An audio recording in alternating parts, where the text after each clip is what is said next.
پروردگارا، آسمان تو ابریست اما چشمان یعقوب.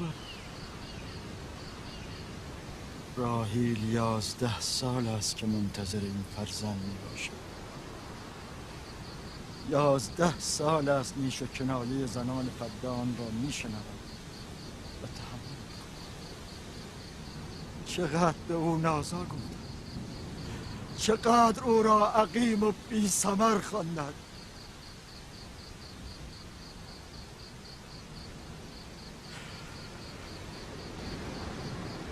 کاهن بزرگ مرا ببخشند.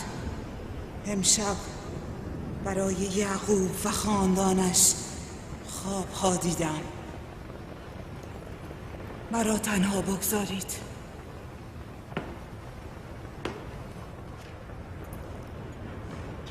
نفرین خدایان بر یعقوب و خاندانش باد. کفر یعقوب بی پاسخ نخواهد ماند. او باید مجازات شود. ای ایشدار بزرگ، آتش خشم خیش را بر یعقوب و خاندانش فرود آور. راحیل و فرزندش امشب باید نابود شوند. با این همه من نگران راحیل و فرزندم نیستم. بیمان دارم که مرگ آنها موجب شادی ارباب معابد و بت پرستان شود. بیمان دارم که تلاش چندین ساله من در محو شرک و بت پرستی بی نتیجه بماند. کاری بکن، همسر و فرزندم را نجات بده. نجات آنها موجب بیداری مردم فدان می شود. نجات آنها شکست معبد ایشتار و پیروزی یکتاپرستی بر شرک و بت پرستی است. خدای مهربان، یاریم کن، یاریم کن، یاریم کن.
این وقت شب این نور چیست؟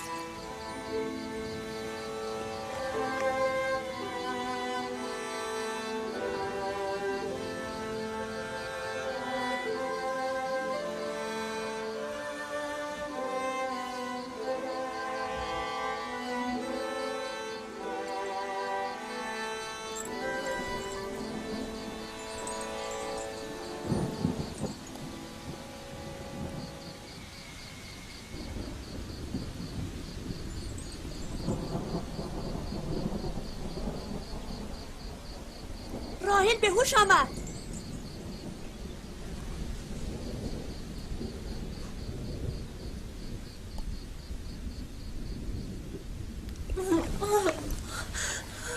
دوباره شروع شد.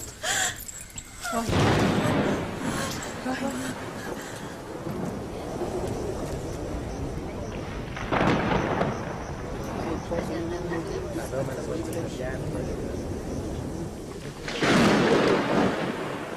یعنی میخواهد باران ببارد؟ گمان میکنم آسمان میخواهد به حال راحیل بگرید. این نشانه خشم خدایان است. تندر خشم خدایان فرود خواهد آمد. یعقوب و خاندانش مجازات خواهند شد. ای ایشتار بزرگ، از حریم خدایان دفاع کن. آتش خشمت را بر خاندان یعقوب فرود آور.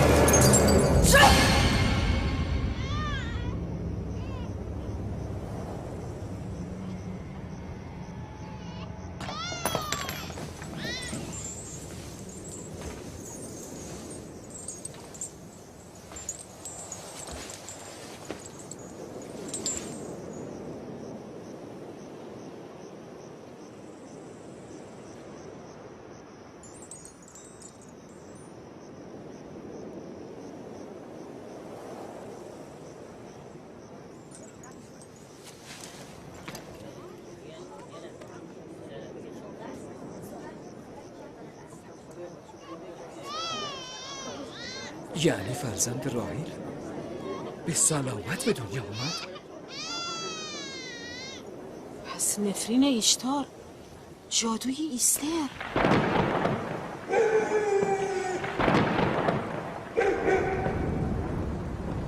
بگذار مردم فدان قدرت عظیم تو و جادوی ایستر را ببینند. ایشتار بزرگ ما را خوشنود کن. بگذار تا دوستان تو ضعف و زبونی خدای یعقوب را ببینند.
درود بر نبی خدا.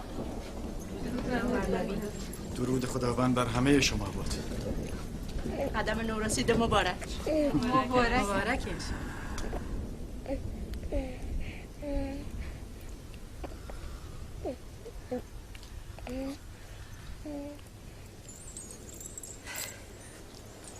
خداوند را به خاطر الطافش سپاس میگویم و از او برای تو و فرزندمان طلب خیر و برکت میکنم.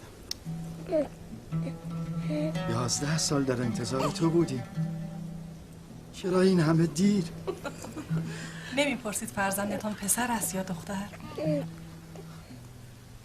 یوسف اسم پسر است یا دختر؟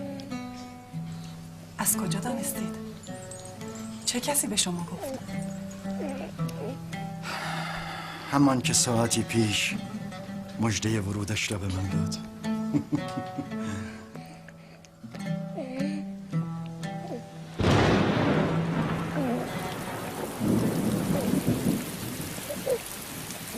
این باران هم از برکت قدوم توست فرزندم. خوش آمدی.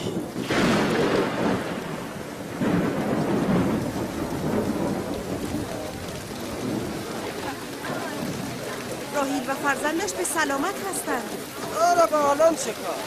باران را بنگر که قحطی را از فدان میزداید. چرا متوجه نیستی؟ باران همزمان با تولد فرزند راحیل و یعقوب باریدن گرفت.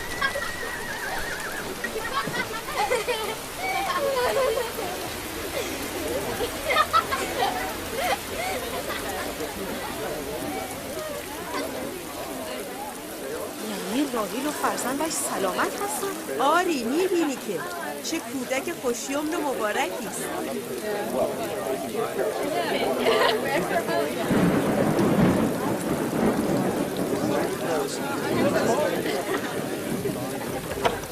مردم چرا ایستاده اید؟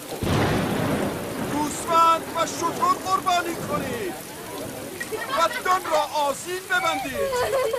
از خدای یعقوب باید سپاسگزاری کرد. امروز روز حیات مجدد دختر من و پایان قحطی بدانش.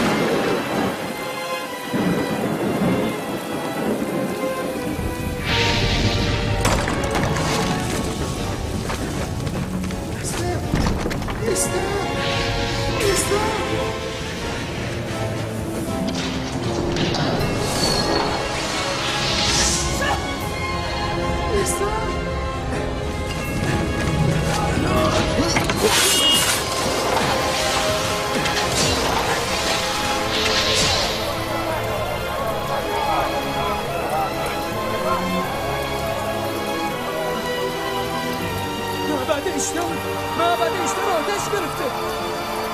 معبد آتش گرفته؟ عالی جناب، معبد ایشتار آتش گرفته. گفتی چه شده؟ معبد ایشتار آتش گرفته.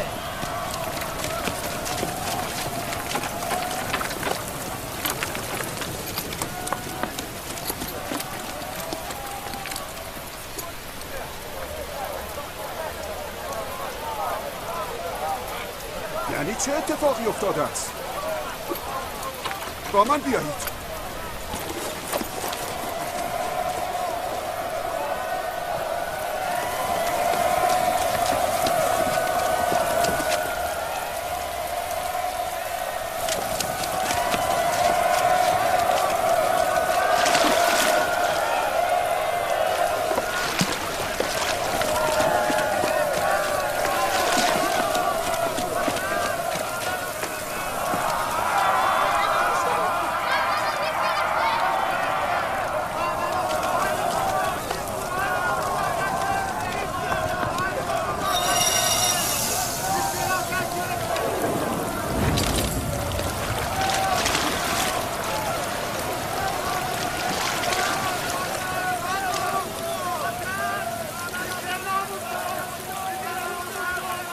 باران که همه چیز را میشوید و خاموش میکند، چرا بر آتش معبد اثر نمیگذارد؟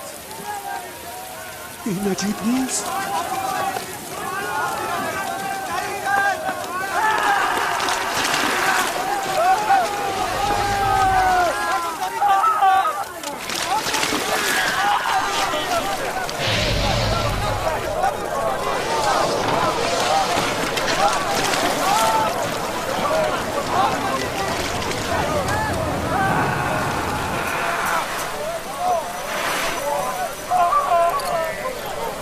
ساحره ایسته؟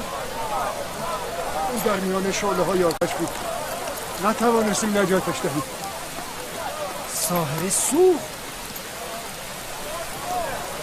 ساحره ایستر سوخت. یعنی ایستر هم باید نسوزد؟ نمیشود برای اون کاری کرد. مگر آتش کاهنه معبد رو هم میسوزاند؟ معلوم است او که از خدایان نیست، او هم میسوزد. این بود خدای قدرتمند اشتار.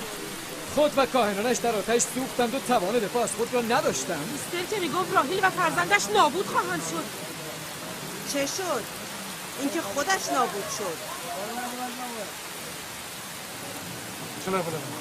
کجا؟ میروم به خدای یعقوب ایمان بیاورم.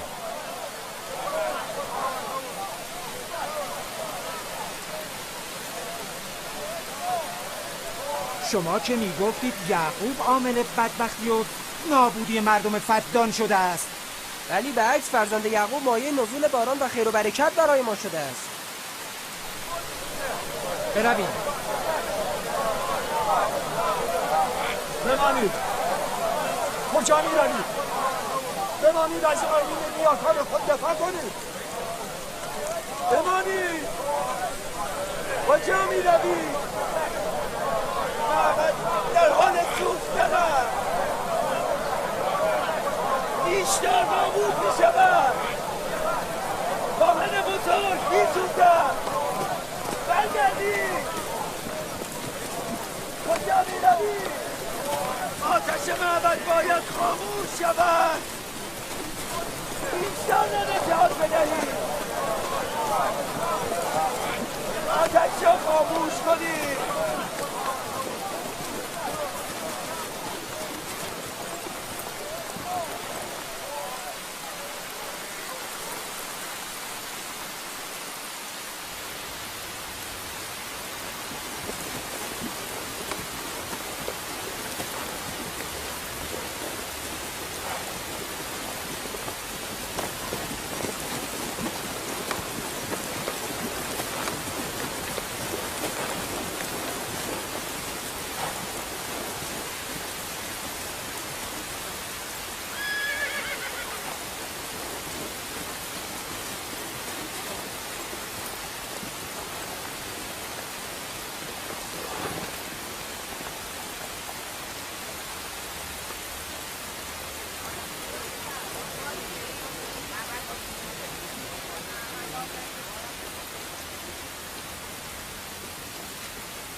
گویا باران رحمت الهی جسم و جان این مردم هر دو را تطهیر کرده است.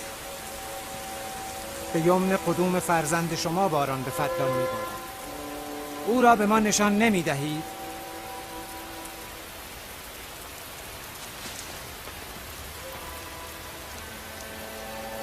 من ناگزیرم که به نبوت شما اقرار کنم، چرا که به عیان دیدم با آمدن فرزند تو هم معبد بت پرستان نابود شد، هم قحطی فدان.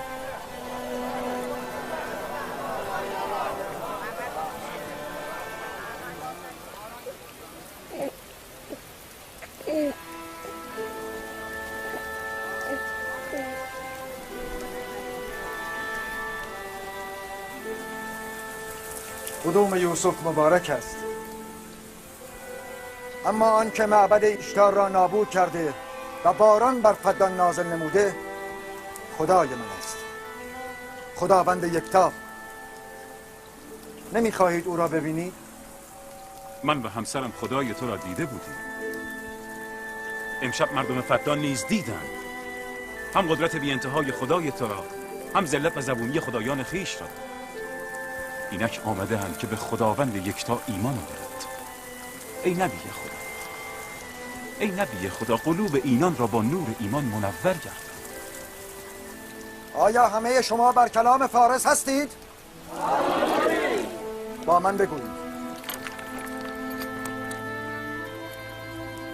ما از همه خدایان سرد و سنگی و دیگر خدایان زمینی بیزاری می جوییم و به خداوند یکتا ایمان می‌آوریم، خداوند آسمان ها و زمین و به همه پیامبران و فرستادگانش ایمان می‌آوریم و از فرامین آنها اطاعت می‌کنیم.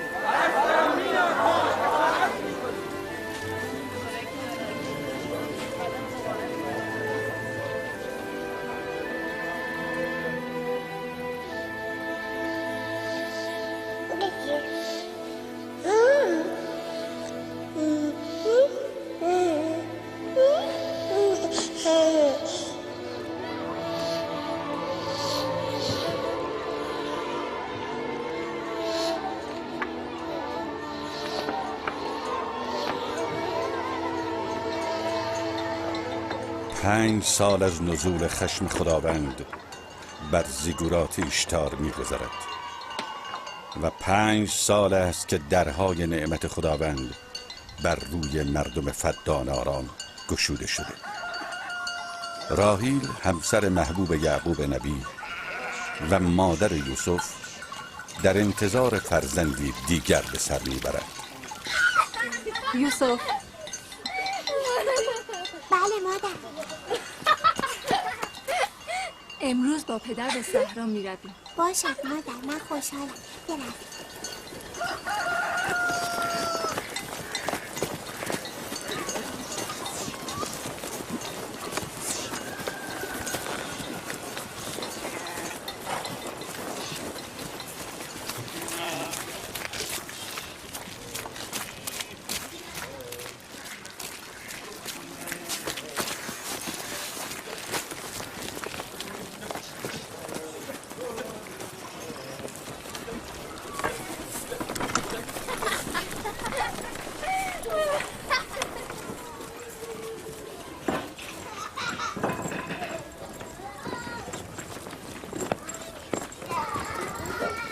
آن زمان که از یعقوب فرزندی نداشت محبوبه او بود. اکنون که دیگر هیچ. من و زلفا کنیزیم و لیاقت گشت و گذار با یعقوب نبی را نداریم. مادرت لیا چه؟ شاید کار دارد. شاید هم علاقه به گشت و گذار در صحرا ندارد. چه میدانم؟ و شاید پدرت جز راهیل کسی را دوست ندارد.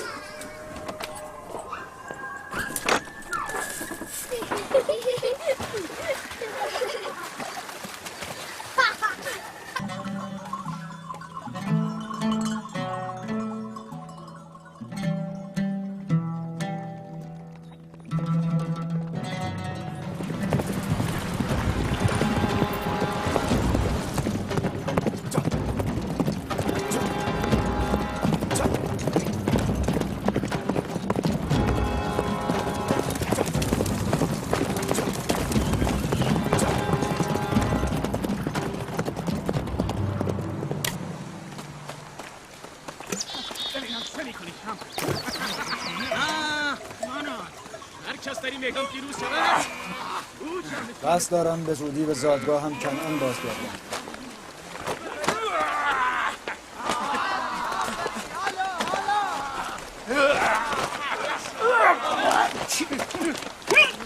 نکند آنها با یکدیگر نزاع کنند. نگران نباش، آنها زور آزمایی میکنند. معتقدن هر کس قوی تر از دیگران باشد جانشین من است.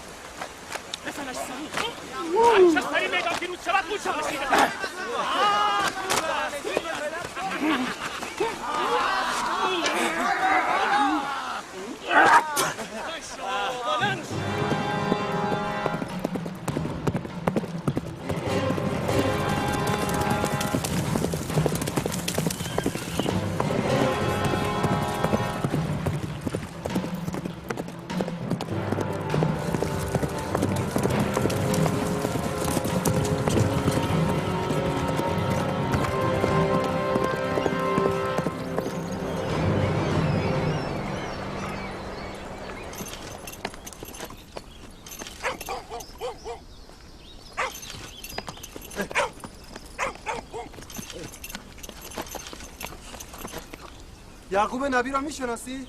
فرزند اسحاق پیامبر؟ او و فرزندش مایه خیر و برکت فدانند. آری میشناسم. کجا میتوانم او را بیابم؟ دایی او لابان فرماندار است، نزد او.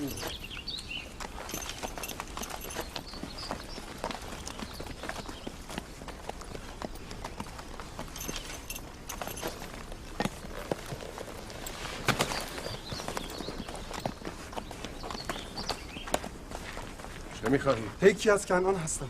با جناب فرماندار کار دارم. دنبال من.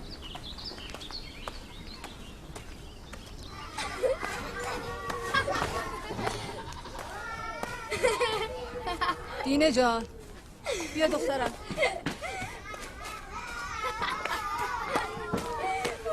با یوسف بازی کن تا مادرت رو یاری کنه. باشد؟ باشد.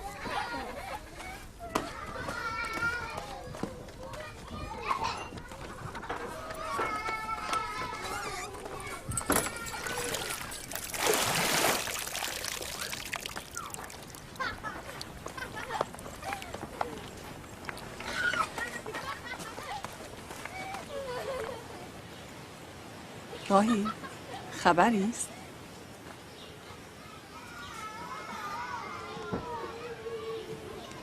مبارک است. نبی خدا هم خبر دارد؟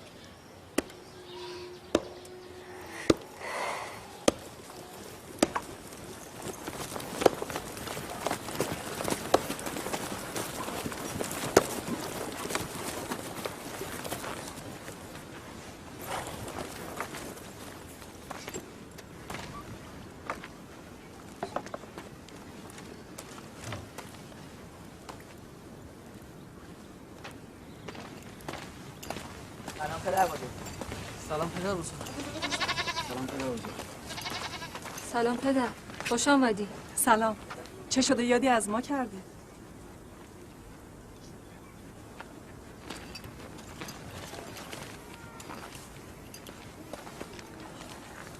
چیزی شده پدر؟ اتفاقی افتاده است؟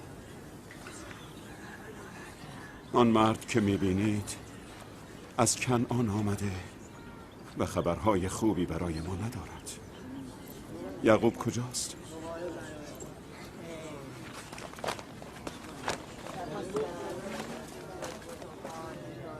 به به، دایی خوبم لابان.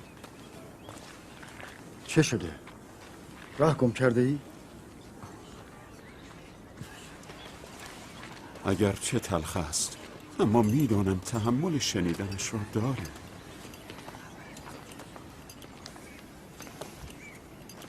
چرا حرف نمیزنی؟ پدرت اسحاق نبی دار فانی را ودا گفته.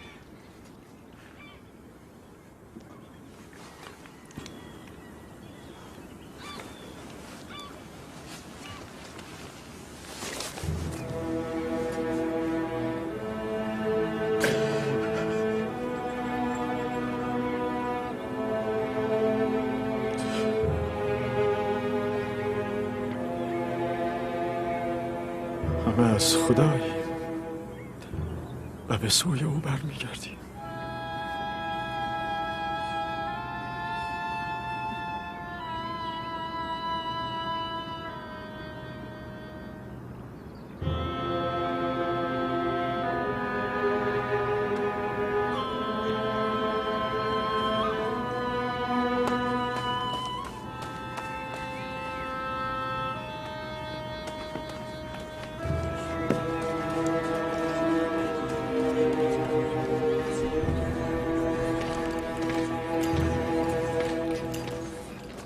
تصمیم شما چیست پیامبر خدا؟ بعد از اسحاق نبی رسالت مردم کنعان بر عهده یعقوب نبی است. خواهرتان فائقه گفتند این رسالت را به شما ابلاغ کنم. یعنی باید بروید؟ مرگ حقیقتی است که همه را در بر میگیرد و هیچ کس را از آن گریزی نیست، حتی اولیا و انبیای الهی. از همدردی همه شما سپاسگزارم و از خداوند برای خود طلب صبر و بردباری میکنم. ای نبی خدا، اگر ما عهد کنیم که از فرامین شما اطاعت کنیم، آیا در فدان خواهید ماند؟ من مردم فدان را دوست دارم و ترک شما برایم سخت است. این به اراده من نیست. من به خواست خود نمی روم که به خواست خود بمانم.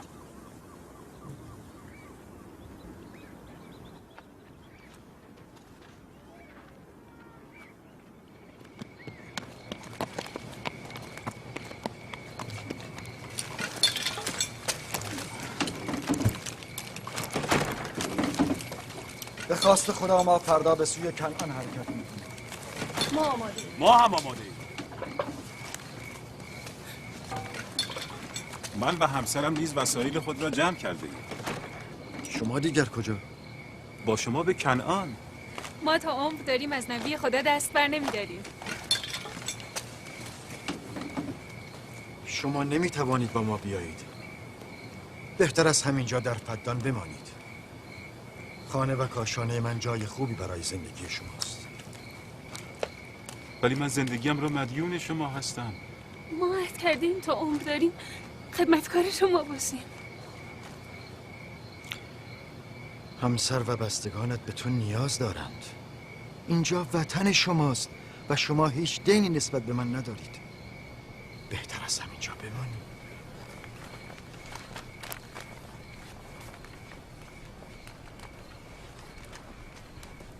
خداوند را سپاسگزارم که به ما نور هدایت ارزانی داشت. من سالها با شما زندگی کردم، در غم و شادی شما شریک بودم. از اینکه شما را ترک می کنم غمگین هستم. شما روزی بت پرست بودید. خداوند یکتا نور ایمان بر قلب‌های شما جاری ساخت و شما بت‌های خود را دور انداختید و خدای یکتا را برگزیدید. قدر ایمان و دعوت الهی را بدانید. مبادا تاریکی کفر و جهل را جایگزین نور الهی کنید. یعقوب باشد یا نباشد، خداوند یکتا ناظر بر اعمال و افکار شماست. خدا نگهدار همه شما.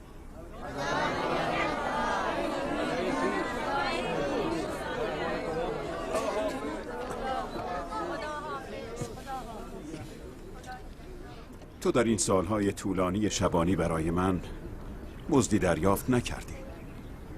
از خود نه ثروتی داری و نه گله گوسفندی. من نیمی از گوسفندانم را به تو و دخترانم هدیه می کنم. امیدوارم امورات شما با این گله اداره شود. سپاسگزارم. خداوند به شما خیر و برکت فراوان دهد. سپاسگزارم پدر. خداوند به شما خیر دهد. این حق یعقوب است. من باید پس از سالها زحمت از او قدردانی کنم.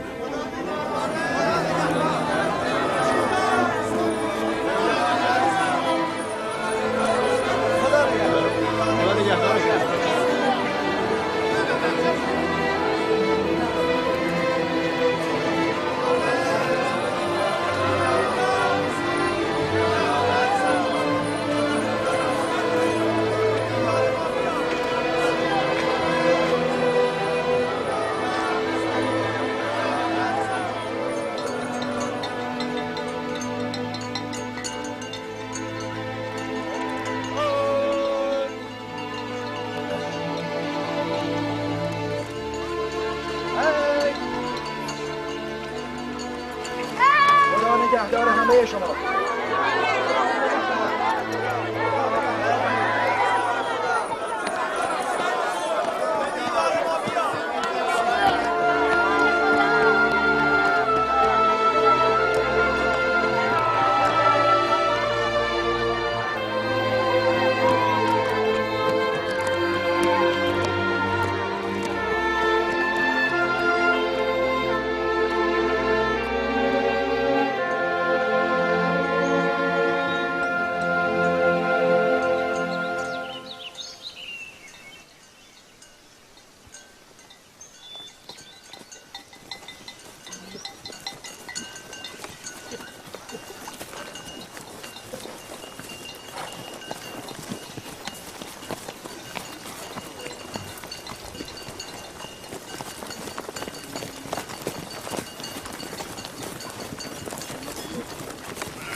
چرا بلهه و زلفا نسبت به مادرم راهی حسادت میکنن؟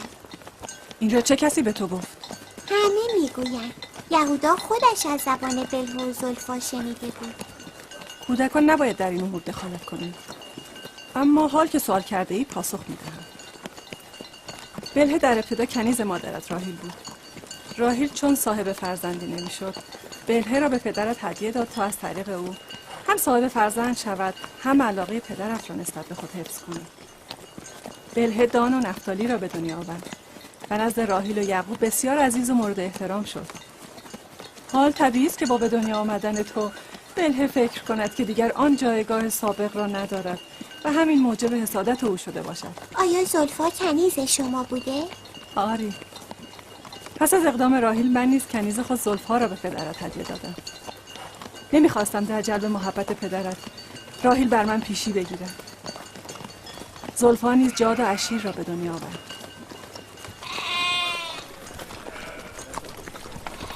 لاوی شمعون چه میکنی؟ جل پراکنده شد آنها رو بازگردانید.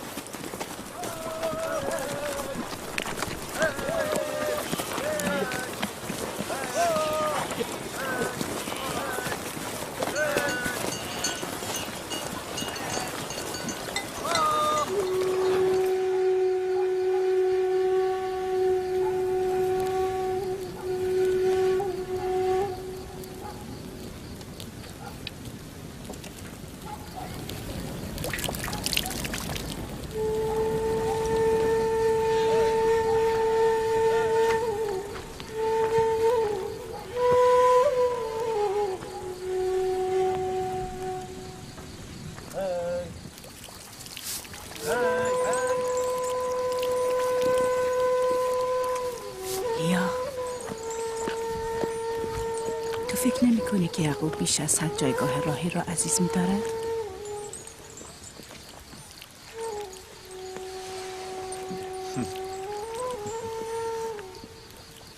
من نیازی به حسادت با خواهرم ندارم.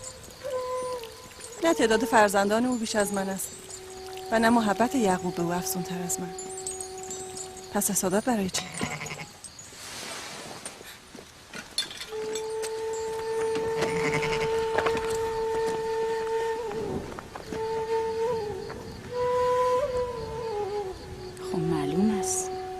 که رأی خواهرش را به ما نخواهد داد.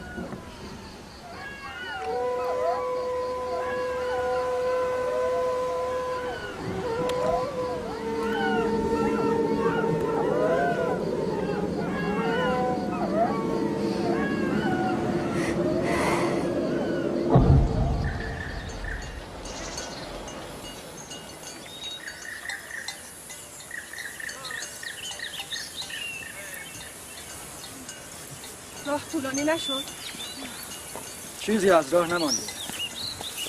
زندگی قبایل پشتشین هم همین است. هم سفر میکنند هم زندگی.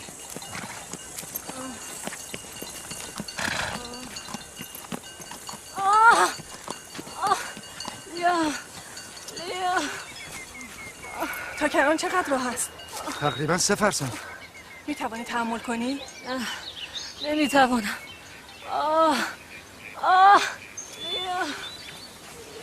یهودا، لاوی، شامون، چادر رو برپا کنید، همینجا اتراق میکنیم. در کرمان قابلی یافت میشود؟ آری میشود. جیرا زود به کنعان برو و خواهرم فاقه با یک قابله به اینجا بیاد. عجله کن. برو زود باز میگرده.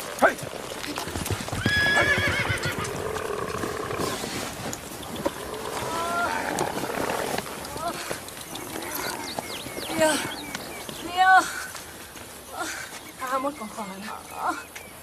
راهی کمک کن. آرام مواظب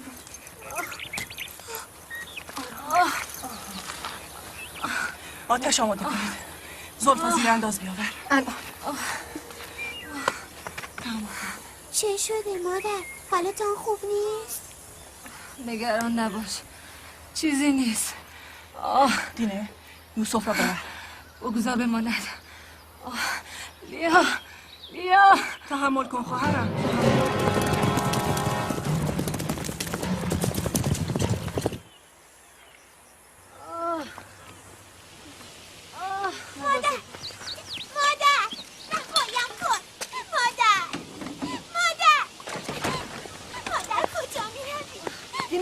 نگه دار. بیا پسر جان بیا.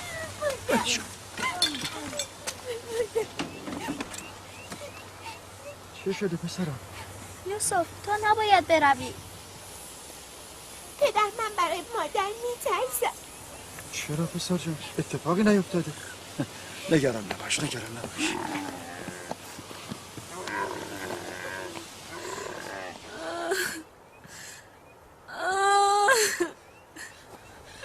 خداوند به او رحم کند. زایمان پیشین او نیست سخت. چیزی نمانده بود که از دست برود. یعقوب بگویید دعا کنن.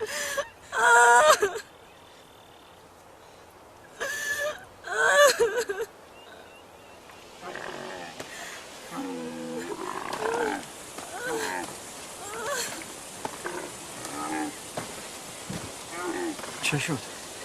راهیل حالش چطور است؟ هنوز خبری نیست. لیا گفت برای راهیل دعا کنید. حال او چندان مساعد نیست. اگر بتواند قدری تحمل کند قابل از راه میرسد. بروید مراقبش باشید. پدر، آیا مادر میخواهد از پیش ما برود؟ چه کسی این را به تو گفته؟ او میخواهد برای تو برادر بیاورد. اما من میترسم. نترس پسرم، نگران نباش. دینه، برو با برادرت بازی کن.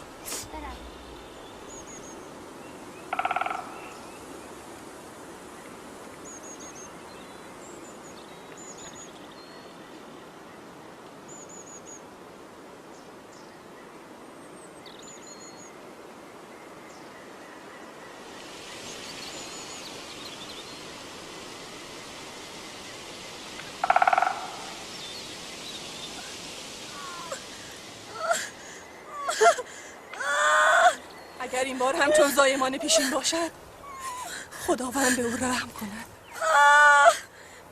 مشکل بتواند جان سالم به در ببرد. نمیتوانی نفوس بد نزنی؟ جغد شوم؟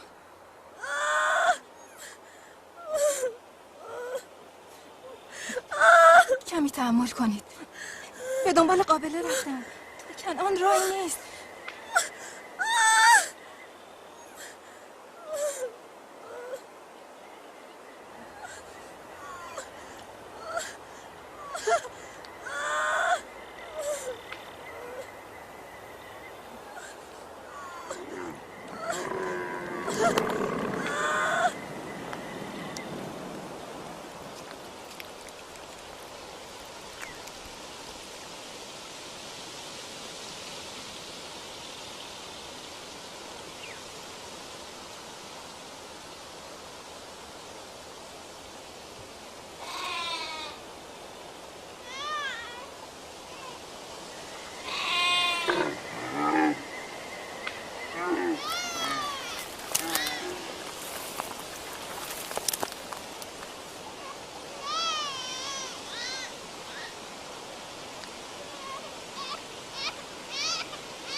فرزندانم باش،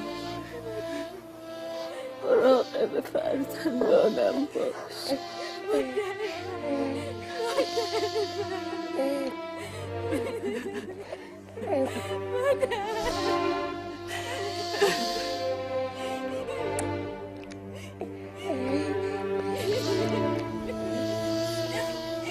مراقب فرزندانم باش.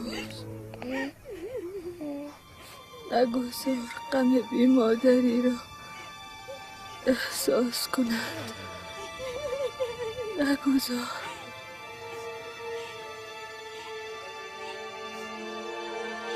مادر